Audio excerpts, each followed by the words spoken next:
Thanks for staying with us here on Nationwide 90 FM. It's Timeline. I'm Dennis Brooks, and we're into our live chat segment now. It's the first program of the year, and a lot of people are committing to this and committing to that. Many of these commitments won't last the first quarter of the year. But rather than focusing on that, what I'd like to focus on is something that we can implement realistically, and it is something that will last you much long after 2015 has passed. If you can seal a good credit score. Now, yes, the technology is there to ensure that banks and other financial institutions like credit unions and such the like are able to determine your credit history and assess your credit history and reward you for the good things that you've done, or you might get the stick instead of the carrot for the things that you haven't done in the past. But what are the mechanics of getting a good credit score? I'm joined at this time by Sales and Marketing Manager at Creditinfo, Camar Williams. Welcome to the program, sir. Hi, good afternoon. How are you? I'm well. Tell me, Camar, when we're talking about credit score, we hear all these kinds of different credit score companies. We're familiar with the concept if we watch foreign television about having good credit and wanting to get good credit. But young people starting off life in Jamaica, in the corporate world, for instance, might be concerned, how do I secure good credit? Or if I don't have such great credit right now, is this something that will dog me forever, or can I dig myself out of this situation? Tell us a little bit about what are some people's main concerns?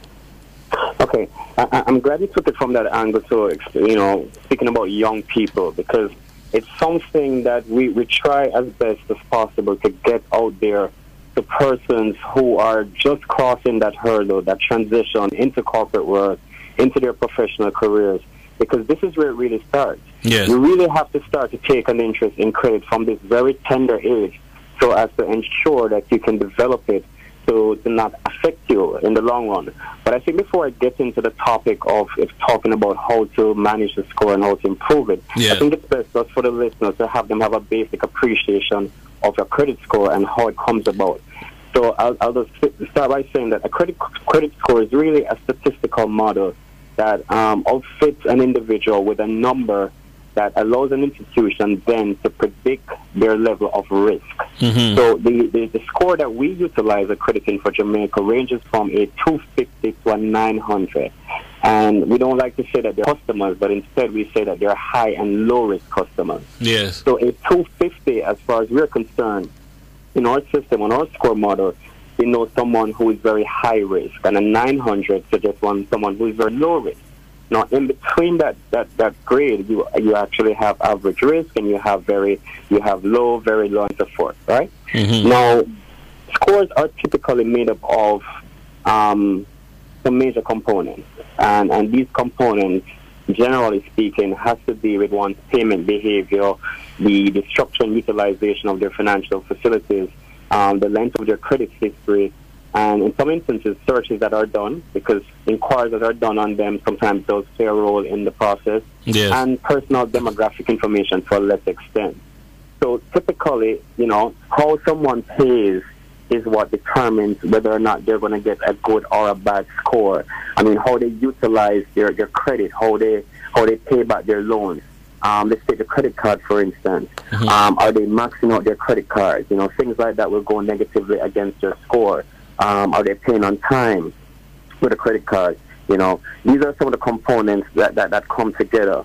Now, let's take it now in perspective. So someone who is just leaving school and they're about to go into corporate Jamaica, and they want to know how to start building that credit profile on themselves. Now, typically, credit is only derived once someone borrows. They have established a financial facility, mm-hmm, and this is where it actually starts. So, let me stop you there, Camar, because I've heard in the past, for instance, persons in America say, "Look, I have to get a credit card." You don't understand. Like they'll say, "Dennis, you don't understand. Living in America, you have to get a credit card because you have to establish a credit pattern, and therefore." I mean, it's not like, because I'm the guy who says, "Me no want a credit card," and they're like, "No, if you live in America, you have to get a credit card because that's going to help you to get a good credit score." Do you agree with that point, or is it possible to get a good credit score without borrowing as much as possible? I'm glad you brought that up, because credit is very important. In fact, in America, your cash means nothing. Your credit is just about everything. Yeah. So I'm glad you brought that up. But, you know, the legislation that we're guided by in Jamaica allows us to collect information from credit institutions, financial institutions, and I'll just quickly name them, some of them. So you're talking about the banks, the credit unions, the microfinance companies, security dealers, insurance companies, student loans, specifically named in this piece of legislation. Microfinance companies who are exempt under the Money Lending Act. And then just recently, about 2-3 months ago, the minister extended the reach to cover utility companies. So now you have JPS, NWC, telecommunications company, and also trade creditors. So your credit can start to build from any facility that you have with any of those institutions. So technically speaking, your light bill is a loan because they're advancing you electricity on the premise that you're going to pay it at a certain time. So if you pay your light bill on time and in full, then that goes to your credit score? That's correct. You see, we're not yet there yet because the amendment to the Act to accredit utility companies and telecoms was just recently done. So, of course, there's a process that has to take place, and perhaps we don't have the time to get into that process. Right. But there's a process that is required to get an institution to the point where they can actually share information that they have on their customers with us as it relates to their credit situation. And at current, the utility companies and the telecommunication companies are not there yet. But at current, certainly the financial institutions who have been participating for some time now would have been able to provide us with information. So if any of these students have ever borrowed, I mean, some of the students have taken out student loan. Student loan is one such institution that is sharing information with us. Right. So it starts there. It also starts with, you know, if they have ever taken out any other loan at any of these institutions. So credit card, let's go back to the U.S. scenario there, is very important. Typically, it's usually the first way one can establish a credit line. And if you pay attention to the space right now, a lot of the banks are getting very aggressive in issuing credit cards. And so it's not difficult for one to access a credit card now. But I would say to persons, be very careful when you do take the credit card. Of course, there are the scares out there, but it's something that will kickstart you. It will help you to define your credit situation. You know, if you're just starting out, you don't have any salary to support you taking a loan to borrow anything else. But you can go and take a credit card and at least utilize it to put forward some payments on simple things, you know, whether it be to go to the supermarket or whether it be to take some gas and whatever it is. And if you understand a credit card and you treat it like a 30-day loan, you really don't have to pay an interest.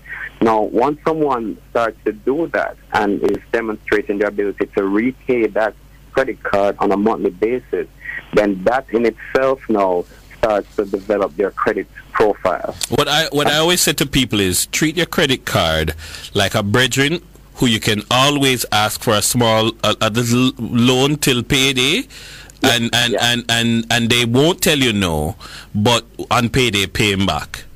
And so, like, if you need it for gas or you need it to go to the supermarket, there's some essentials. Don't you wouldn't necessarily borrow money from your brethren to go to Lee's and buy a pair of shoes just randomly. That's correct. You understand? You can't spend what you never had. Exactly. Which is what I always tell people. Exactly. So they could start there and start building their credit situation from there.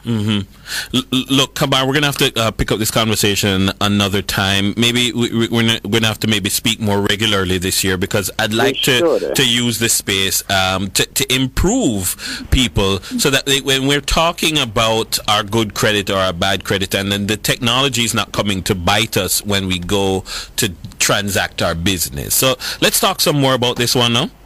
I'm looking forward to it because we have a wealth of information to share with everyone that's listening now. So I'm looking forward to it, actually. All right. Thank you very much. My guest for today has been Camar Williams, Sales and Marketing Manager at Creditinfo. You can check them out online.